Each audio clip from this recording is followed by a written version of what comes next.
Like most men, I also have a type. Not this kind of type. This kind of type.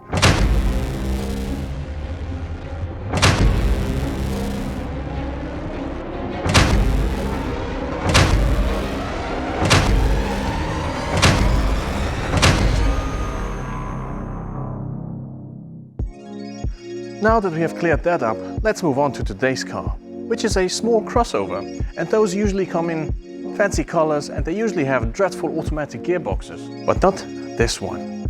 This one is quite comfortable around here. But don't think I'm going to fall in love just because two levers are sticking out of the center console. Someone at Ford has clearly gone mad. It is difficult enough to sell sportish manual cars these days, but how do you make a case for a small manual crossover? Who's the target audience for this? But first, what is it? Well, the Puma is not a dinky little coupe anymore.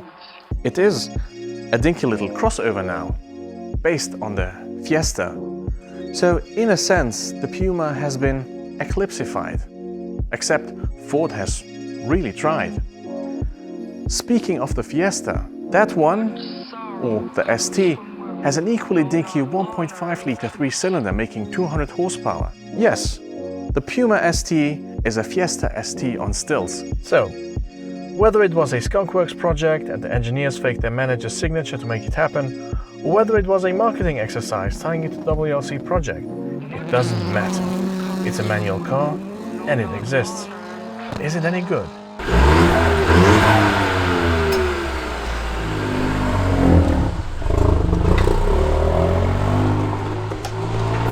Fords have not played a huge role in my family, but I have come across a few Escorts and Sierras along the way, and some of them have been seriously quick cars.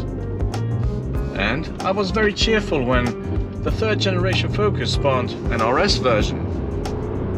And I am aware that the Fiesta ST has been a performance benchmark in its class ever since its inception.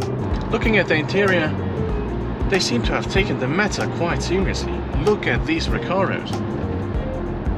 And they're actually quite brilliant. And rather comfortable. Even though once again it seems they're a bit tight for me. Remember my friends, if it's not tight, it's not right. Then there's the infotainment screen. For some reason it seems to be angled towards the passenger. So maybe this was supposed to be a right-hand drive car, and they forgot to flip the screen. Anyway, let's talk about the driving, because there's a lot to talk about. The changes over the regular Puma and even the Fiesta ST are numerous. For example, the steering and front suspension have been revised to give the car a bit more direct steering, and the rear suspension has got some stiffer springs and dampers to counterbalance the higher center of gravity. Even though I haven't driven any of the other cars, it is immediately clear that the shafted suspension has done a great job. The steering really is direct, and the car really does not lean in corners. Now, you could argue that that has probably ruined the ride, but it hasn't. And even though the wheelbase is short, the ride is not too jiggly. That is impressive. But there is still a problem with the steering. And it's the bit that connects it to the driver. Well, there's nothing actually wrong with the steering wheel, but I felt it's a bit too light, at least in normal mode. Sport mode gives it a bit more weight and improves a bit upon it, but it's not a remedy. As you would expect, there are a few driving modes: Eco, Normal, Sport, Track, and as usual, I'm not interested in any of them. But good news is, the car is a good drive, regardless of the mode you're in. And that Eco is virtually superfluous, because the 1.5 litre 3-cylinder at the front is a frugal little engine, even with a yob like me at the helm. While it's hardly surprising that the engine isn't a nuclear power station as the GR Yaris is, it is surprising that it isn't far off, because this one feels also as if it was more powerful than the advertised 200 horsepower. That was a green Puma ST, so people do buy them.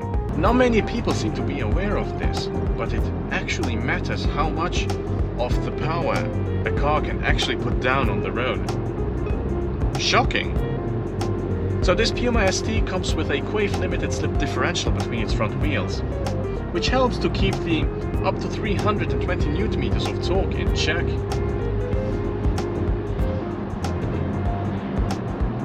It is part of the optional performance pack, which also includes shift lights and launch control, which you mustn't use on the road. Unfortunately, the car runs on winter Pirellis. Well, obviously it is winter.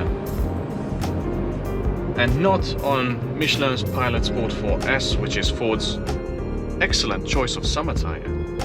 Even so, the Italian rubber seems to work well with the limited slip diff and the front suspension, and thus the car has no trouble putting its power down. So far, I am very impressed by the little Ford. In fact, it might even be the best handling small crossover there is. How is the manual gearbox? I like the smooth shifts, even though it doesn't have the mechanical heft to it as the GR Yaris is. But it's easy to operate smoothly, even on downshifts with a bit of throttle applied. But it also reveals a bit of a problem with the choice of body, because there's quite a bit of a gap between steering wheel and lever. And the shift is maybe a bit notchy, but it doesn't take away anything from the joy of shifting gears. I would even go a step further. As an ensemble with the pedals, I prefer the Puma ST setup over the GR Yaris's. We have talked about the go pedal. What about the stop pedal? Well, it stops the car.